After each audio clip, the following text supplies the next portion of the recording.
Deadpool and Wolverine is finally here, and let's be honest, this movie is just 2 hours of fan service, and I loved every second of it. And if you're a Marvel fan, this thing gives you everything you want and more, so let's talk about it. The first half of this video will be spoiler free, but the second half of this video I will be talking spoilers because there are just so many big and amazing things that happened in this movie that I just need to talk about. Now, as always, if you do want to see what I gave this movie out of 10, head over to my shorts, TikTok, or Instagram and check out my one-take movie review on this movie. But without further ado, let's talk about the movie of the summer, in my opinion, Deadpool and Wolverine.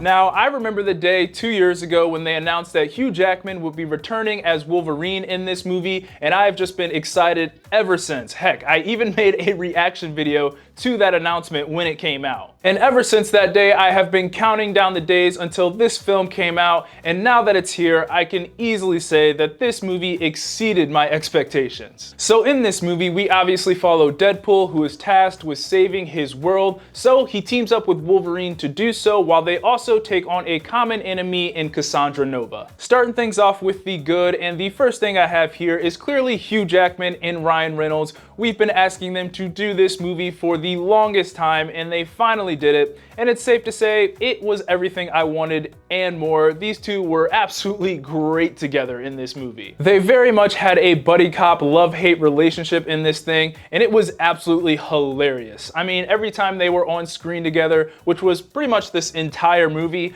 I was laughing at something they said. Ryan Reynolds was his typical self, cracking jokes and breaking the fourth wall, and Hugh Jackman once again proved why he is the perfect Wolverine and just a phenomenal actor overall. I mean, seeing him back as Wolverine was cool, but seeing him wear the classic yellow and blue Wolverine suit was just the cherry on top. These two are the reason that you go see this movie, and I couldn't be more happy from the result that we got from them. Next up for the good, I have the action, and literally from the very beginning of this thing, the action was one of the best parts of this movie in my opinion. And if you've seen this film, then you know that that intro action scene that they had at the very beginning of the movie is probably one of the best intros we have ever gotten to a superhero movie, and is probably the reason that I want to go and rewatch this movie just so I can see that opening scene one more time. It sets the tone for the entire film right there in the beginning, and I was just sitting there thinking, okay, so it's gonna be one of those films.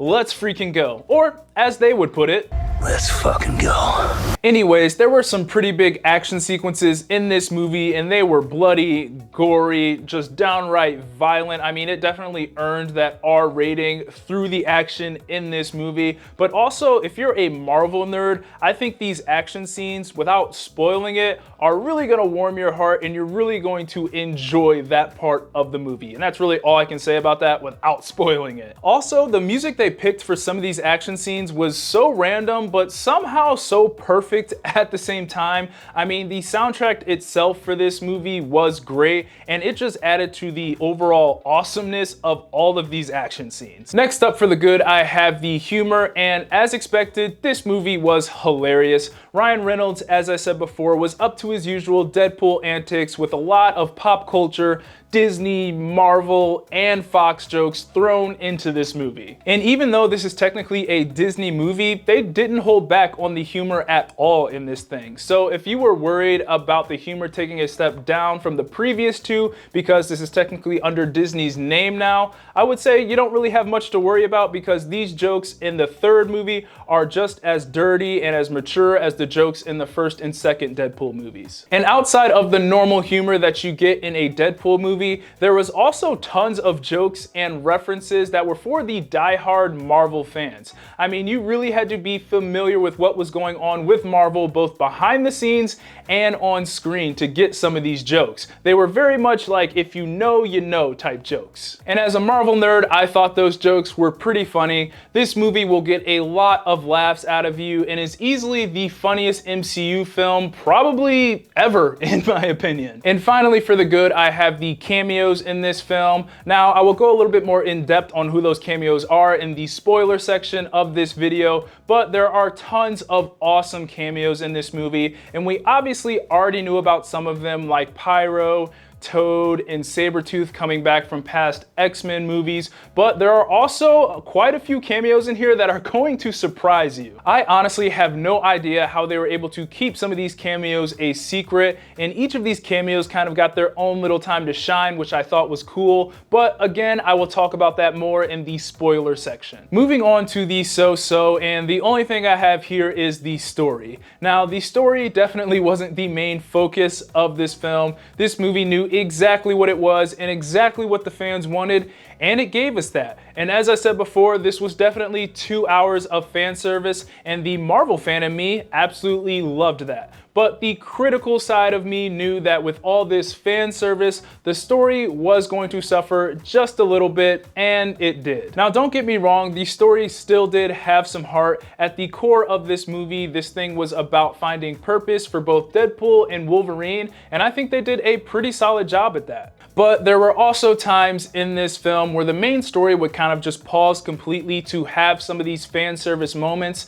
And don't get me wrong, I loved those fan service moments, but it did mess with the pacing just a bit because during those moments, the main narrative of the story would not be moving forward at all, and that kind of made the main story feel disconnected at times in this movie. And as we got to the end of this thing, they tried to combine all these different elements that they had in their film, and in my opinion, it just didn't come together all that well at the very end. And finally, getting into the bad, and the only thing I have here is unfortunately the villain. Now, Cassandra Nova is an awesome character, but I just feel like she was underutilized in this movie. And with her being Professor X's twin, I just wish we got to spend more time with her and see her use her powers more, because she was absolutely ruthless when we got to see her. Emma Corrin, who played Cassandra Nova, did a fantastic job, but again, I just wish we got to see her more because she was absent for a lot of this film, which kind of made her start to feel like more of a side character than the main villain in this thing. All right, now we are getting into the spoiler section of the video, and here I just want to talk about all the cameos and cool things that happened. So if you don't want spoilers, now is your time to click off of this video. But if you don't care about spoilers or you have already seen the movie, then stick around because we are talking spoilers in 3, 2, and 1. All right, first things first. Channing Tatum finally got to play Gambit in this movie, and his accent in this thing was absolutely hilarious. I laughed every time he talked in this movie, and I was just super excited to see him in this. I mean, they had him in the comic accurate Gambit suit, and we also got to see him in action, which was just so sick to me. And if you don't know the history on this, way back in the 2000s, Channing Tatum was supposed to star in a solo Gambit film, but things fell through and we never got to see him play Remy LeBeau until now, and it's safe to say it was worth the wait. I think he did a great job, and it was just really fun to see him play a character that he has been wanting to play for so long. We also got Wesley Snipes back as Blade in this movie, and he made a joke in this thing about how he will be the only one to ever play Blade, and there will never be a Blade after him. And then Deadpool just kind of looked at the camera like, huh, if you only knew, my friend, because obviously Marvel has casted Mahershala Ali to play Blade in the MCU. But with everything going on behind the scenes with this new Blade movie starring Mahershala Ali, Wesley Snipes may be right. But I do hope we do finally get to see Mahershala Ali suit up as Blade someday. There was also Jennifer Gardner back as Elektra, and Daphne King reprising her role as X-23 from Logan. And we also got a cameo from Chris Evans, not as Captain America, but as Johnny Storm from the Fantastic Four, and he died in the most brutal way possible. And I just loved that post-credit scene of Deadpool trying to clear his name for getting Johnny killed, and we got to go back and see what Johnny Lee actually said, and that he actually said all of those things. And I thought that was probably the funniest part of the movie, because obviously we know Chris Evans as Captain America, you know, the Boy Scout, super clean image, but he also did play Johnny Storm, who is the complete opposite of Captain America. So it was cool to see him put that Fantastic Four suit back on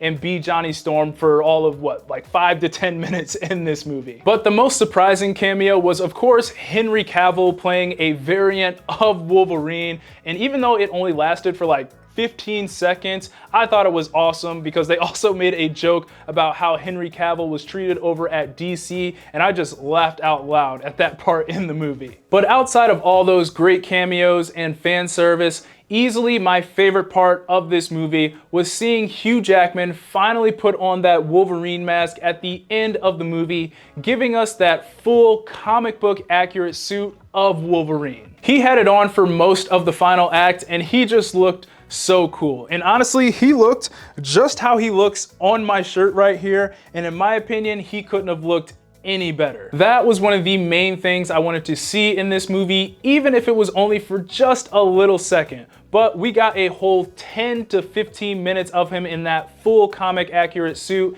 and I loved every second of it. We even got to see him take on an army of Deadpools, which was one of my favorite parts in this movie. And I guess what I'm trying to say is I had a lot of favorite moments in this thing. This movie had great humor, action, and cameos, and it was all led by its two main stars who did a phenomenal job. This movie was everything I wanted and more as a Marvel fan, and is definitely a movie that is worth seeing. Those are my thoughts on Deadpool and Wolverine. Be sure to let me know what you thought of the movie down in the comments, and as always, be sure to like, subscribe, comment, get your Eazy Apparel at shopeasyapparel.com. God bless, and I'll see you guys later. Peace.